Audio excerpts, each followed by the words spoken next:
इस तरह का महिला मंडल पहला था सरगुजा में, अंबिकापुर। सरकारी में जो समाज कल्याण विभाग था उसके तरफ से महिला दिवस किसे कहते हैं मैं महिला मंडल से ही जानती हूँ। और मुझे जानकारी है कि बहुत सारे लोगों ने उसको बेच भी दिया है। मानिए 60,000 में लिया होगा तो उसको 1 लाख में बेचा। शासन जब इतने सारे महिला मंडल महिला बाल विकास विभाग के तरफ से गाँव में खुला रही है तो ये तो सरकारी चल रहा था। ये सब दुकानें नहीं थी, दुकानों का नाम ही कुछ दूसरा था। सरकारी सेवक होने के कारण अभी इस नियम में नहीं है। बहुत अच्छे से चल रहा था। यहाँ मिसेस सामल थी, दीप्ति सामल थी, दीपिका ढांड थी और कमल छतवाल थी और हेमलता नायडू। नमस्कार, मैं हूं विकास शर्मा और आप देख रहे हैं जीजी न्यूज़। बात करेंगे आज हमारे द्वारा उठाई गई खबर महिला मंडल कॉम्प्लेक्स जो कि वर्तमान में अभिरुचि व्यावसायिक परिसर है, उसका एक इतिहास जानने के लिए आज हम उपस्थित हुए हैं एक ऐसी शख्स के पास जिसे समूचा अंबिकापुर ही नहीं बल्कि पूरा सरगुजा ज़िला भी बहुत अच्छे से जानता है। वो किसी परिचय की मोहताज नहीं हैं और एक बहुत अच्छी समाज सेविका भी हैं। जी, मैं के सामने उनसे रूबरू कराना चाहूँगा। जी, आप अपना परिचय देंगी? मैं वंदना दत्ता हूँ। तो आपने देखा कि हमारे साथ वंदना दत्ता जी जुड़ चुकी हैं और वंदना दत्ता जी से हम जानने का प्रयास करेंगे जो भूतपूर्व महिला मंडल था उसकी क्या भूमिका थी, उसका क्या इतिहास था, उसका जो गठन किया गया समिति का किस उद्देश्य से किया गया, किस सन में उसका शिलान्यास हुआ, किस सन में उसकी स्थापना हुई और कब तक वो महिला मंडल सुचारू रूप से चलता रहा। जी वंदना जी बताएंगी। मैं महिला मंडल में अपनी माता जी के साथ, जिनका स्वर्गवास अभी 2022 सितंबर में हुआ है। अच्छा। 14 सितंबर को। तो आप सोच लीजिए कि मैं उनके साथ जब 6-7 साल की थी तब से मैं महिला मंडल जाती थी। वो वहाँ की सदस्य सचिव रही मेरी माता जी। और मुझे जहाँ तक याद है कि उस वक़्त तो मैं बहुत छोटी थी जब शिलान्यास हुआ था उसका, तो बाबू जगजीवन राम जी स्वर्गीय वो आए थे और आकर जगजीवन राम। हाँ, उन्होंने भूमि पूजन किया था। तो ये कौन से सन की बात होगी? ये मेरे को लगता है 1960 के लगभग बात होगी। 1960। और हाँ, लेकिन उसके बाद जब मैं बड़ी हो गई तो मुझे याद है कि 1964-65 के लगभग की बात होगी। महारानी पटियाला आई थी, उसका उद्घाटन हुआ था, विधिवत उद्घाटन हुआ था इस महिला मंडल का। और अविभाजित मध्य प्रदेश में मुझे जहाँ तक जानकारी है कि इस तरह की बिल्डिंग या इस तरह का महिला मंडल पहला था सरगुजा में, अंबिकापुर, जिसमें कि शहर की बहनें और शासकीय अधिकारी, उनके परिवार के माने उनकी पत्नी, ये सब मिलकर उस महिला मंडल को चलाते थे। और इसका उद्देश्य ये था कि आम जन के साथ अधिकारियों का तालमेल समन्वय बहुत अच्छा रहे और इससे जितने भी शासन की योजनाएं हैं या किसी में कोई भेदभाव न रहे। गृहिणी बहनें जाती थीं वहाँ और जाकर महिला मंडल में बैठती थीं। और मुझे जहाँ तक याद है कि श्री मनोहर केशव थे यहाँ कलेक्टर, उनके समय पर घर घर में महिला मंडल होता था। अच्छा, मतलब उस समय तात्कालिक समय में हर घर महिला मंडल ही हुआ करता था। इस पे थोड़ा सा प्रकाश डालेंगी? घर घर में महिला मंडल होता था और पदेन अध्यक्ष जो थी, संविधान में यही बनाया गया था कि पदेन अध्यक्ष जिलाध्यक्ष की धर्मपत्नी रहेंगी। और मानिए अगर जिलाध्यक्ष की धर्मपत्नी नहीं समय दे पा रही हैं या किसी दूसरी सेवा में हैं तो फिर पुलिस अधीक्षक की पत्नी को मौका दिया जाता था। वो भी उपाध्यक्ष रहती थी। और मानिए पुलिस अधीक्षक की पत्नी भी नहीं बनना चाहती तो फिर जज साहब की धर्मपत्नी को मौका दिया जाता था। तो पहले जब घर घर में ये मीटिंग होने लगी तो कलेक्टर साहब के निवास पर ही ज़्यादा होती थी। मैं तो कलेक्टर बंगला के पीछे रहती हूँ तो मुझे याद है कि हम लोग छोटे में जाया करते थे। सब माताओं के साथ बच्चे भी जाते थे, उसमें मैं भी जाती थी। कुछ फ़ोटोग्राफ्स हैं मेरे पास, मैं आपको दिखा सकती हूँ बाद में। तो उसके बाद ये तय हुआ कि जब घर घर में होता है ये तो क्यों ना एक महिला मंडल की बिल्डिंग बनाई जाए। और महिला मंडल की बिल्डिंग इसलिए बनाई गई गर्ल्स स्कूल के सामने क्योंकि शिक्षा विभाग से संबंधित था और महिलाएं भी रहेंगी और बालिकाओं का स्कूल भी रहेगा। तो इस तरह वो प्रशासन के सहयोग से शासन ने इसकी स्थापना की थी। कितनी बड़ी सोच थी उनकी, सोचिए उनकी उस वक़्त के जिला प्रशासन की। और वहाँ पे कंडेंस कोर्स चलता था और आपको मैं बता दूं कि इस कंडेंस कोर्स में गृहिणी माताएं जो अनपढ़ थीं वो उस स्कूल में पढ़ी हैं प्रौढ़ शिक्षा, और उसके बाद वो मैट्रिक की परीक्षा दी हैं। आपको बहुत सारे लोगों का मैं नाम भी बता सकती हूँ जो वहाँ से पास होकर, 1-2 लोग का देहांत भी हो गया है। अच्छा। हाँ, और 1-2 लोग जीवित भी हैं जिन्होंने वहाँ से कंडेंस कोर्स की परीक्षा पास की थी। वहाँ सिलाई सेंटर चलता था। महिला मंडल अंबिकापुर में ही सिलाई सेंटर पहला शुरू हुआ है। अच्छा। जो हमारी माताजी लोग के समय का था। हमारी माताजी 108 साल के बाद उनका निधन हुआ है। मैं जब 7-8 साल की थी तब से महिला मंडल जा रही हूँ जी। तो सिलाई सेंटर चलता था और सिलाई सेंटर में सिलाई शिक्षिका थी, बहुत सारे मशीन थे और कितनी बहनें वहाँ से सिलाई सीख के निकली हैं और समाज कल्याण विभाग से परीक्षा होती थी उसकी और लोग पास होकर निकले हैं। तो सिलाई सेंटर तक बंद, एक महिला मंडल का ही सिलाई सेंटर था। शिक्षिका को भी निकाल दिया गया, बंद कर दिया गया। मशीन कहाँ गई कहीं कुछ पता नहीं।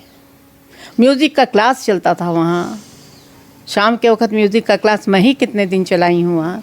लोग संगीत सीखने आते थे, क्लासिकल का वहाँ पर तानपुरा रखा है, वहाँ पर हारमोनियम था, तबला था, हर तरह के वाद्य यंत्र थे। ये पहले जो जिलाध्यक्ष महोदय थे उन सब की सोच थी और उसके बाद जैसे वो चले गए उसके बाद भी सब ने इसको जारी रखा। यहाँ पर कलेक्टर 4 ही आए थे, तब मुझे याद है मैं छोटी थी और 15 अगस्त के ऊपर निबंध प्रतियोगिता पब्लिक के लिए रखी गई थी। अच्छा। और मैं प्रथम आई थी निबंध प्रतियोगिता में और वहाँ पर डांस का डांस होता था और करीब 15-15 दिन तक रिहर्सल चलता था बच्चों का और उसके बाद स्टेज का प्रोग्राम होता था। बहुत अच्छे कार्यक्रम होते थे। सांस्कृतिक आयोजन महिला मंडल के बहुत ही अच्छे रहते थे। स्कूल के बच्चों को भी आप देखिएगा वहाँ पर जो कमरा बना है उसमें बहुत सारे शील्ड हैं जो बच्चों ने जीते हैं वहाँ। और पहली बालवाड़ी थी वो जो कि गवर्नमेंट से एडेड थी। बालवाड़ी मैंने महिला मंडल स्कूल, आप जान ही रहे होंगे कि बहुत सारे बच्चे अंबिकापुर में अभी हैं वो उस महिला मंडल स्कूल में पढ़े हैं। प्राइवेट स्कूल में महिला मंडल ही एक स्कूल था उस वक्त। जी, मैं आपको भी बताना चाहूँगा कि मेरी भी जो प्रारंभिक शिक्षा हुई है वो महिला मंडल विद्यालय में ही हुई है। तो मेरी भी एक थोड़ी सी रुचि है कि जिस विद्यालय में मैं पढ़ाई किया वो विद्यालय अब रहा ही नहीं है वर्तमान में और उसका स्वरूप बदल के कुछ और हो चुका है। तो मैं ये जानना चाहता था, जैसा हमने अभी खबर भी कुछ दिनों पहले उठाई कि थोड़ा व्यावसायिकरण उसका हो चुका है और उसमें बहुत ही अव्यवस्थाएं हैं। तो मैंने सोचा कि किससे इसकी जानकारी मिल सकती है। तो नाम सबसे पहला आप ही का आया जब हमने सर्वे किया, तो मैंने सोचा क्यों ना डायरेक्ट मैं आपके पास आऊं और जो भी उसका इतिहास है वो आपसे जानने का प्रयास करूँ। आप बता रही हैं, बहुत अच्छा बता रही हैं जी, आगे कंटिन्यू करते हैं। और मैं ये बताना चाहूँगी कि देखिए बहुत अच्छे से चल रहा था यहाँ मिसेस सामल थी, दीप्ति सामल थी, दीपिका ढांड थी और कमल छतवाल थी और हेमलता नायडू, बहुत सारे माने यहाँ पे कलेक्टर की धर्म पत्नियाँ थीं। उन लोगों ने बहुत अच्छा सेंटर चलाया। हम लोगों का महिला मंडल सिलाई का सेंटर भी चलता था। लेकिन क्या हुआ, राजेश चतुर्वेदी सर भी बहुत अच्छे थे। उन्होंने उनकी पत्नी थी दीपा चतुर्वेदी, उन लोगों ने ये बैठ के एक मीटिंग की कि क्यों ना महिला मंडल की कुछ आय बढ़ाने के लिए ये जो खाली जगह है उसको एक परिसर के रूप में बना दिया जाए, व्यावसायिक परिसर बनाया जाए और उसको नीलामी वो गवर्नमेंट की तरफ से सब हुआ। उसमें महिला मंडल के कमेटी के भी कुछ लोग शामिल थे। तो वो जो व्यावसायिक परिसर जो बना उसके बाद से विवाद की स्थिति उत्पन्न हो गई और आप नतीजा अभी देख रहे हैं कि क्या है। तो मैं थोड़ा सा ये जानना चाहूँगा, आपके माध्यम से दर्शकों को भी ये बताना चाहूँगा कि जब उसकी स्थापना हुई या जिस समय ये उद्देश्य महिला मंडल को बनाने की निर्मित हुई, उस समय जो भी सदस्य समिति में रहे होंगे, क्या थोड़ा बहुत आपके स्मरण में है उनके नाम? मुझे जहाँ तक याद है कि मनोहर केशव जी थे, उनकी धर्मपत्नी थी, नाम तो याद नहीं आ रहा है। यहाँ पे एसपी थे बनर्जी, उनकी धर्मपत्नी थी। मिसेस बानवर थी, लिली बानवर, और मेरी माता जी थी। और पुराने जितने भी डॉक्टर त्रिपाठी, कृपाशंकर त्रिपाठी जी थे, उनकी धर्मपत्नी थी। और बाद में फिर श्रीमती कमला त्रिपाठी भी बनी थी, और श्यामा देवी जायसवाल थीं। अभी मैं जब महिला मंडल ज्वाइन की थी, मैंने नौकरी के रूप में, तब से मैं सदस्य भी रही। 1976-77 की बात है, मैं महिला मंडल में शिक्षिका के रूप में कार्यरत थी। आपने कहा वहाँ पढ़े हैं, तो हो सकता है मैं पढ़ाई भी हूँ आपको। तो उस वक़्त हमारी जो अध्यक्ष थीं वो लोकल थीं, कभी कभी लोकल को भी मौका देते थे। तो आदरणीय श्यामा स्वर्णकार वो हैं अभी, और उनसे भी आपको बहुत सारी जानकारी मिल सकती। उनके समय में भी बहुत अच्छा चलता था। सरकारी में जो समाज कल्याण विभाग था, उसके तरफ से महिला दिवस किसे कहते हैं, मैं महिला मंडल से ही जानती हूँ। तो देखिए, आपने जो वंदना जी ने बताया अभी, जो भी जानकारी, हम और भी कई प्रश्न हैं जो जानना चाहेंगे, लेकिन कितनी महत्वपूर्ण जानकारी अभी तक वंदना जी ने हमें दी है कि उसका जो उद्देश्य था, कितना पवित्र उद्देश्य था। और अविभाजित मध्य प्रदेश के समय पे एकमात्र ऐसा भवन था जो महिलाओं के लिए निर्मित किया गया था पूरे अविभाजित मध्य प्रदेश में। तो उस समय की जो भी जिला प्रशासन थे, उसके कार्य इतने प्रशंसनीय थे कि उसके बारे में हम कुछ भी कहें वो कम है। आइए जानने का प्रयास करेंगे कि जब व्यवसायीकरण उसका हुआ, उसके बाद महिला मंडल समिति को भंग क्यों किया गया और उसका नाम बदलकर वर्तमान में अभिरुचि व्यवसाय परिसर किया गया है, अभिरुचि केंद्र रखा गया है, उसके बारे में थोड़ा सा हम वंदना जी से जानने का प्रयास करेंगे। महिला मंडल का जब व्यावसायिक परिसर बना, उसके बाद भी अच्छा चला है कुछ दिनों तक जी। और मैडम रितु सेन मैडम जब आई, तब थोड़ा सा महिला मंडल के सदस्यों में विवाद हो रहा था। और मैडम सेन मैडम जो थी, वो चूँकि जिलाध्यक्ष थी खुद, तो वो ज़्यादा समय नहीं दे पाती थी। और महिला मंडल में आती थी वो भी बहुत अच्छे से संचालन करती थी। लेकिन आपसी जो सदस्य लोग जो लोकल थे, स्थानीय लोगों में, इनमें थोड़ा सा विवाद हुआ। विवाद का कारण आपको ये बता दें हम कि बहुत सारे सदस्य लोग उस दुकान को व्यावसायिक परिसर लिए थे, जिसमें नियम बना था कि भाई आप ले सकते हैं उसको, और लेके आप चलाइए उसको। महिलाओं को प्रोग्रेस में, विकास के लिए उसको दिया गया था कि आप आर्थिक रूप से आत्मनिर्भर बनिए। मतलब जो समिति की जितनी भी महिलाएं थी, ये व्यवसायीकरण का प्राथमिक उद्देश्य यही था कि पहले उनको आवंटित किया जाए। जी। मतलब जो समिति की महिलाएं हैं या जो योग्य महिला है, उसको पहले नीलामी के दौरान आवंटित की जाए। हाँ। तो उसमें कुछ विवाद की स्थिति उत्पन्न हो गई। और उसमें मुझे जहाँ तक पता है कि मैं तो खैर उनके उसमें नहीं रखी गई थी, जबकि मैं बहुत पुरानी सदस्य थी, लेकिन मुझे उसमें शामिल नहीं किया गया था।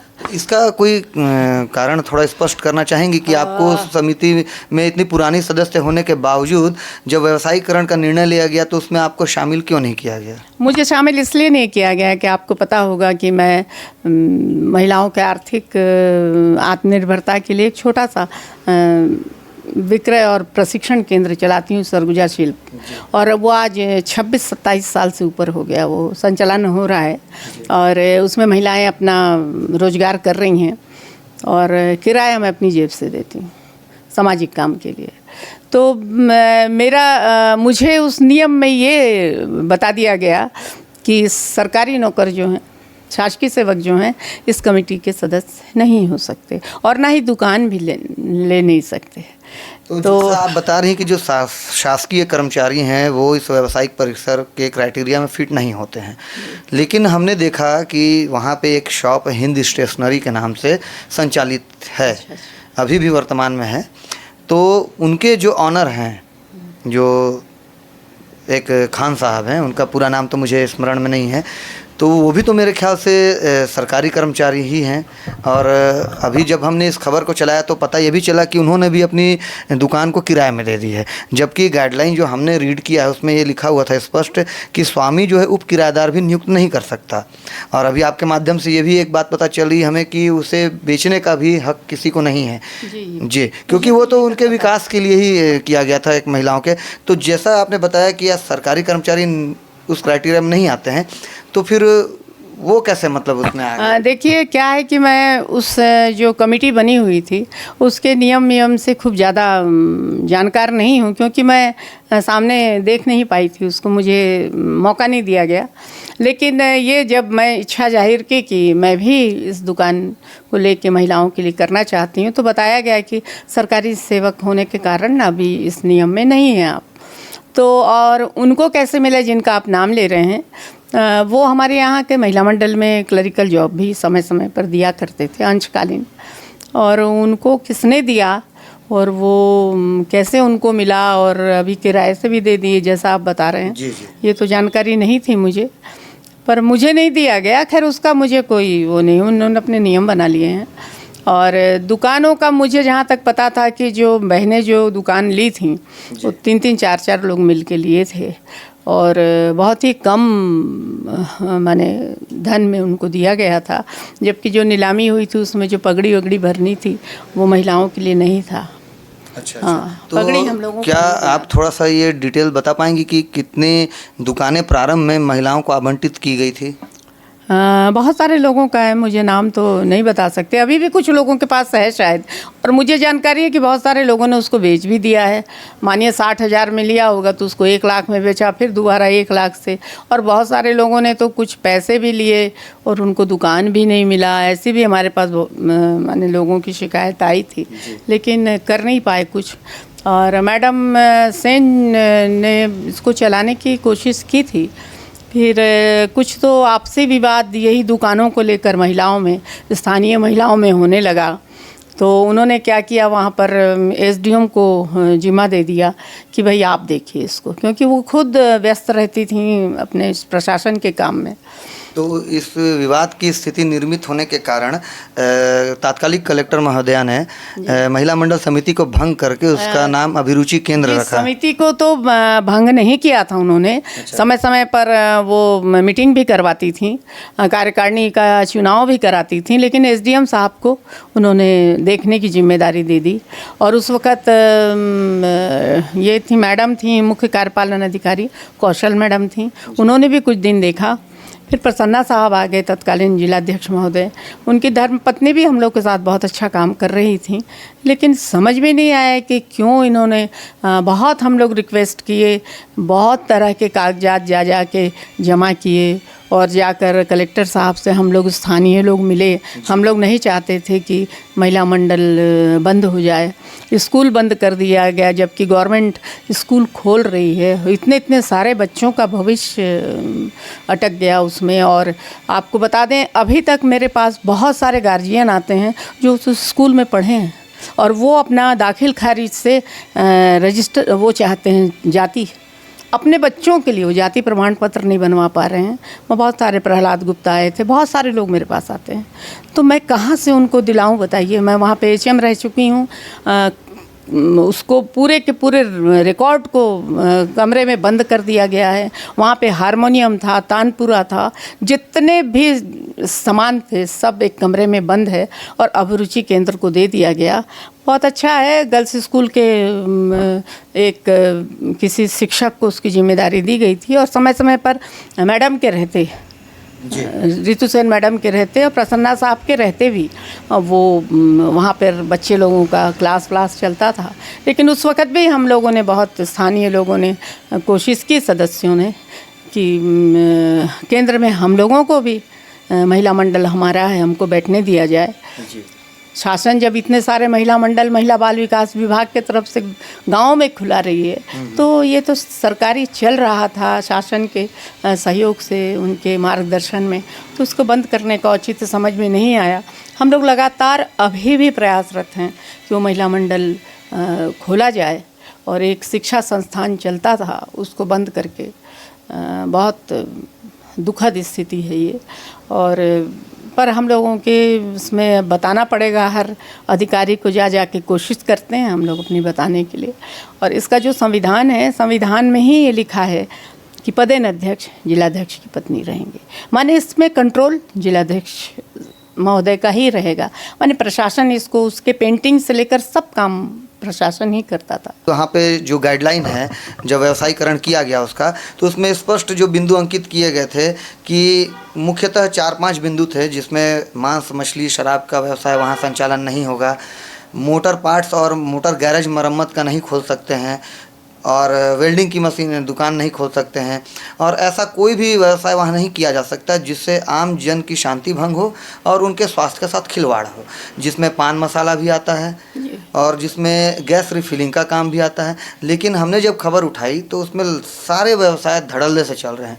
थोक पान मसाला का भी व्यवसाय चल रहा है, मोटर पार्ट्स गैरेज भी संचालित हैं, गैस रिफिलिंग का भी कार्य चल रहा है, और बिरयानी मांस का भी दुकान चल रहा है।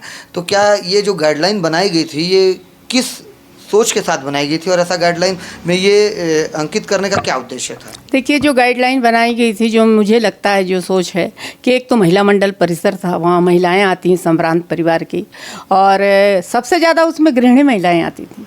और गृहिणी महिलाओं को एक बहुत अच्छा मनोरंजन का साधन था वो, कि वो हर शनिवार को आकर वहाँ हम लोग बैठक करते थे, और कुछ हर तरह के कार्यक्रम होते थे। वहाँ हम लोगों ने दुर्गा बैठाई है, दुर्गा का पूजन किया है, और सब तरह के जितने भी हमारे धार्मिक कार्यक्रम होते हैं वो होते थे।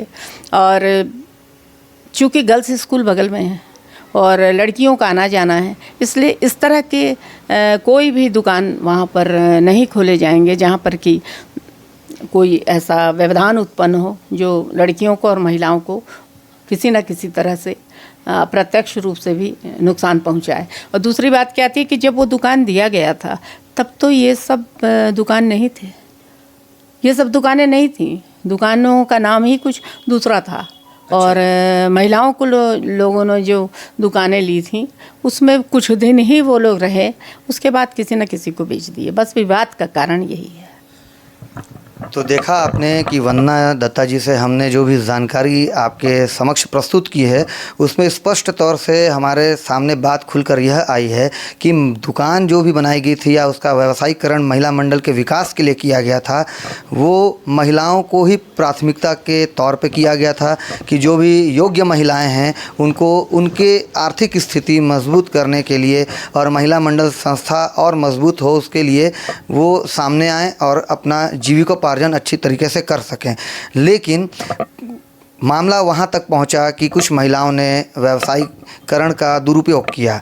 दुरुपयोग इस तरह से किया कि दुकानें अपने नाम पे आवंटित करवाई या उनको जैसे भी मिली नीलामी के माध्यम से, तो उन्होंने ज़्यादा पैसे के लालच में उसे किसी और को हस्तांतरित कर दिया, जबकि आज भी स्वामित्व नाम उन्हीं का ही होगा, किराया उनके ही नाम से पड़ता होगा। जबकि गाइडलाइन में स्पष्ट तौर से लिखा हुआ है कि आप उप किराएदार भी नहीं रख सकते हैं।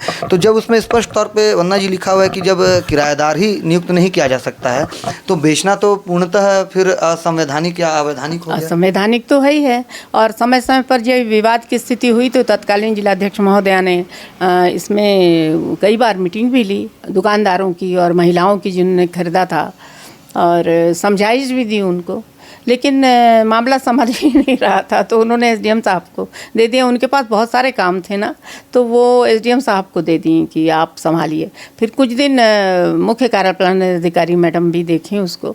प्रसन्ना साहब के समय में भी एसडीएम ही देखते थे, लेकिन मैडम आती थी, मैडम प्रसन्ना आती थी, अध्यक्ष के रूप में थी। सर को खूब ज़्यादा पसंद नहीं था कि महिला मंडल वो आए, लेकिन वो आती थी और उनके समय पे भी बहुत दिन चला ये। और क्या पता क्यों इन लोगों ने इतने अच्छे महिला मंडल को और स्कूल को बंद कर दिया। स्कूल जब बंद हुआ तो अभिभावक भी हड़ताल किए कि ऐसे समय में आप स्कूल को बंद कर दिए, हमारे बच्चे कहाँ जाएंगे। तो एक तो बहुत ख़राब संदेश गया एक शिक्षा संस्थान को, प्रशासन ने बंद कर दिया। जबकि प्रशासन शिक्षा संस्थान को खोलती है। महिलाओं के उनके लिए विकास के लिए हम लोग बात कर रहे हैं यहाँ, और महिलाओं की संस्था को बंद कर दिए हैं, जो कि मुझे लगता है कि अविभाजित मध्य प्रदेश में पहला था महिला मंडल जो इतना अच्छा चलता था। जो विकास प्रदर्शनी चलती थी यहाँ पर, उसमें मुझे याद है, मैं छोटी थी तब गाड़ियाँ आती थीं घर घर में, और गाड़ी आती थी प्रशासन की, और बहनें अपने घर से सब सामान बना के ले जाती थीं। और ये जो अभी लोकोत्सव चलता है, इस तरह के जो विकास प्रदर्शनी चलती है, उसमें महिला मंडल का स्टॉल लगता था। और मुझे भी थोड़ा स्मरण में है वंदना जी की, जैसे जब मैं विद्यालयीन काल में था, मेरी भी शिक्षा वहीं से हुई है, तो मुझे जहाँ तक याद आ रहा है कि वहाँ पे आनंद मेला नाम का एक मेला भी आयोजन होता था। हाँ। जिसमें छोटे बच्चे भी अपने क्रियाकलाप किया करते थे। जैसे हमने भी कई स्टॉल हम भी लगाते थे, हम वो चना भेल बनाते थे, कोई कुछ पकवान बनाता था, मतलब उनको भी व्यक्तित्व कौशल में विकास इस माध्यम से भी किया जाता था। कई तकनीकी कुछ नए उस समय तात्कालिक समय पर आए हुए होते थे। आहट थी कि कंप्यूटर आने वाला है, तो उससे भी संबंधित कुछ योजनाएं आती थीं। तो इस माध्यम से एक महिलाओं में और बच्चों में जो एक विकास हुआ करता था, जो उसका एक उद्देश्य था, वो बहुत ही अच्छे और गति से चल रहा था। लेकिन जैसा आप कह रही हैं, जो वंदना जी कह रही हैं, कि पता नहीं किन कारणों से उस विद्यालय को बंद कर दिया गया, उसका नाम बदलकर अभिरुचि केंद्र कर दिया गया। लेकिन वर्तमान में हम देखेंगे और आपको दिखाएंगे भी अंदर जाकर के अभिरुचि केंद्र में आज क्या उसकी स्थिति है, तो वहाँ पे कुछ भी सही नहीं है। और आपको मैं ये बताना चाहूँगी कि उस महिला मंडल में बैडमिंटन क्लब चलता था, और जिसमें जिलाध्यक्ष महोदय चलाते थे उसको, और इंडोर जो क्लब माने हॉल था वो महिला मंडल का बहुत अच्छा था। और उसमें जिलाध्यक्ष के साथ ही और भी जितने भी अधिकारी और लोकल जेंट्स लोग उसमें बैडमिंटन शाम के वक्त खेलते थे। और हम बहनों को भी, शहर की बहनों को और अधिकारियों की बहनें जो उसमें पत्नियां जो शामिल थीं, उनको भी बैडमिंटन का मौका दिया जाता था और मैच होता था। आपको बता दें, विनय सिन्हा सर जी बिल्कुल, वो रहते थे हमारे उस खेल को कराने के लिए। बहुत सारे फ़ोटो हैं मेरे पास, मैं दिखाऊंगी। और आपको पता है कराटे की क्लासेस चलती थी। जी जी, स्वर्गीय राकेश सिंह चलाते थे उसको, कराटे की क्लास चलती थी वहाँ, और समय समय पर हॉल किराए से जाता था, ये सब हिसाब होता था। और मंचीय कार्यक्रम सब, क्योंकि शहर के अंदर एक बहुत अच्छा हॉल था, और उस हॉल किराए पे बहुत सारे लोग लेते थे। बाहर से जैसे साड़ी वाड़ी की प्रदर्शनी रहती थी, वो लोग आके लेते थे। तो ये सब होने के बावजूद भी अभिरुचि केंद्र जैसे खोल दिया गया, लेकिन अभिरुचि केंद्र ज़्यादा दिन नहीं चला। देखिए, जब वहाँ पर हर शनिवार को जब बहनें आती थीं, तो वहाँ पे कुछ लोगों को रोज़गार भी मिला हुआ था। महिला मंडल की आया रखे थे, हम लोगों ने चौकीदार रखा था, स्कूल चलता था, रिक्शा वाला था, टीचर लोग थे, बहुत सारे लोगों को रोज़गार मिला हुआ था। महिला मंडल एक बहुत अच्छा काम कर रही थी, लोगों को रोज़गार दे रही थी। और अभी तो देखिए, आप खुद पढ़ते होंगे कि रोज़ कोई वहाँ पे पीछे की तरफ से सेंध डाल के चोरी हो गई, तो कम से कम लोग वहाँ चौकीदार रहता था, तो आना जाना लोगों का लगा रहता था, और साफ़ सफाई होती थी। और अब तो ऐसा नहीं लगता, सामने दरवाज़ा बंद है और उसके सामने ठेला लगा रहता है। वो महिला मंडल देख के बहुत दुख होता है, क्योंकि मैं 7-8 साल से उस महिला मंडल में जुड़ी हुई हूँ थी, और हम लोग कुछ नहीं कर पाए, और प्रशासन ने इसको बंद कर दिया। बहुत दुखद, बहुत ही दुखद। तो आप देखिए कि कितनी पीड़ा है वंदना जी के अंदर भी, क्योंकि वो प्रारंभ से उस महिला मंडल समूह में सदस्य भी थी, और एक ऐसे मुकाम तक पहुंची कि उस विद्यालय की वो एचएम भी रहीं।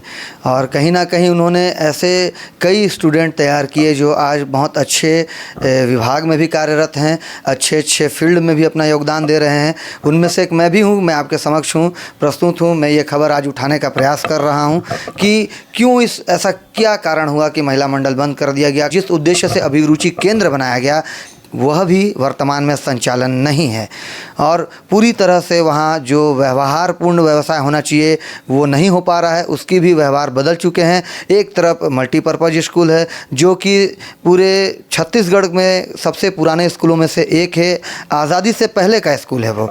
तो इस विषय में भी थोड़ा सा जानने का प्रयास करेंगे कि जब इतना बड़ा स्कूल है, सामने कमिश्नर का ऑफिस है, ज़िला का सबसे बड़ा कोतवाली सिटी, कोतवाली अंबिकापुर भी है, और नगर पालिका का स्कूल भी है, गर्ल्स स्कूल भी है, मल्टीपर्पज़ स्कूल भी है, तो उस बीच में इस तरीके का एक हृदय स्थल है, उस बीच में इस तरीके की अव्यवहारपूर्ण अमर्यादित जो व्यवसाय हो रहे हैं वो क्या प्रशासन को दिखाई नहीं पड़ता होगा? बिल्कुल दिखाई पड़ता है। जब हम लोगों को दिखाई पड़ता है, हम लोग साधारण हैं, जनसाधारण, तो उनको भी दिखाई पड़ता होगा।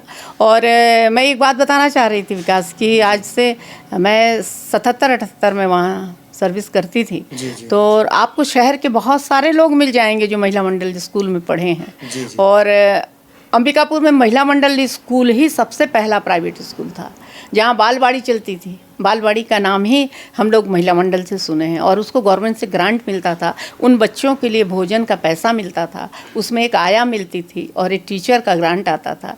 ये सब बंद कर दिया गया। अभी 40 साल के बाद मुझे बहुत सारे बच्चे राजनांदगांव में मिले, कुछ बिलासपुर में मिले, और कोई ICICI बैंक में है, कोई बॉम्बे में नौकरी कर रहा है, कोई अपना बिल्डिंग का काम कर रहा है। और अंबिकापुर शहर के भी बहुत सारे बच्चे हैं जो अच्छे अच्छे पोस्ट में हैं, कुछ राजनीतिक नेता हैं। और ये सब ने मिलकर कोशिश, अभी मुझसे कह रहे थे कि दीदी सबसे पहला स्कूल था महिला मंडल, क्यों ना हम लोग महिला मंडल का एक बच्चों का मिलकर एक छोटा सा कार्यक्रम करते हैं जिसमें सब कोई अपने परिवार के साथ आएँ। तो कितनी अच्छी बात होती। महिला मंडल को कम से कम हम लोग ऐसे ही याद कर लेते हैं, जो चला गया हम लोगों के हाथ से, तो उसको कम से कम एक बार याद तो कर लें। तो सबकी इच्छा है और सब कोशिश कर रहे हैं कि सब मिलेंगे एक बार यहाँ महिला मंडल। तो आप लोग क्या भविष्य में इसके लिए जोर डालेंगे कि वो महिला मंडल का गठन फिर से हो सके और विद्यालय वापस से पुनः संचालित हो सके? क्योंकि मुझे भी स्मरण में, जैसा मैं जब विद्यालयीन काल में था महिला मंडल में, तो वहाँ पे साप्ताहिक कुछ खाद्य सामग्रियाँ भी वितरित बच्चों को की जाती थी, जिसमें दलिया भी होता था, जिसमें कुछ पौष्टिक आहार बहुत सारे उस समय होते थे जो अभी स्मरण में नहीं है। एक दलिया मुझे याद आया। फिर कुछ जैसे स्वास्थ्य शिविर भी लगाए जाते थे बच्चों के लिए कि आंखों की रोशनी के लिए एक मछली का तेल भी पिलाया जाता था। इस तरीके से मतलब ये सब प्रशासन की तरफ से होता था, जिला प्रशासन इसको करता था और महिला मंडल बिल्डिंग को लिया जाता था और हम सब सहयोग करते थे उसमें। मैंने हम लोगों को गवर्नमेंट से ऐसा आदेश मिलता था कि आप महिला मंडल में ये करिए, क्योंकि प्रशासन उसको चलाती थी और वो सबका अच्छा चाहती थी ना, सबको हर तरह का काम वहाँ हो ये चाहती थी। आप बताइए कि इतने अच्छे अच्छे डॉक्यूमेंट हैं वहाँ पर और इतने ज़रूरी कागजात हैं, सबको एक कमरे में बंद करके आज कितने सालों से रख दिया गया है, जो कि ज़रूरी है। आज भटक रहे हैं लोग, दाखिल खारिज पंजी मांग रहे हैं, कहाँ से दूँ, मेरे पास आते हैं सब। तो आप समझ सकते हैं कि पीड़ा कितनी गहरी है और कितनी बड़ी है। ये बताने की आवश्यकता नहीं है। एक पूरी जानकारी हमने एक ऐसी शख्सियत के माध्यम से आपको करवाया जिनके पास लगभग महिला मंडल का एक इतिहास छिपा हुआ था। वो आज हमारे बीच जब उपस्थित हुई, हमारे सामने जब हमने महिला मंडल की उनसे सामने चर्चा छेड़ी, तो एक पुरानी स्मृति उनके सामने उभर आई। वो सारे एक फिल्म के रील की तरह उनके सामने वो सारे दृश्य आके और एक ही पल में निकल गए कि जो बना था, किस उद्देश्य से बना था। वो एक स्वर्णिम युग था और आज वर्तमान में वो किस तरह से चौपट हो चुका है। तो हम आगे भी जैसी भी जानकारी होगी, जो भी हमारे सामने भूतपूर्व में जो महिला मंडल समिति थी, वर्तमान में अभिरुचि केंद्र है, उसको हम आपके सामने प्रस्तुत करेंगे।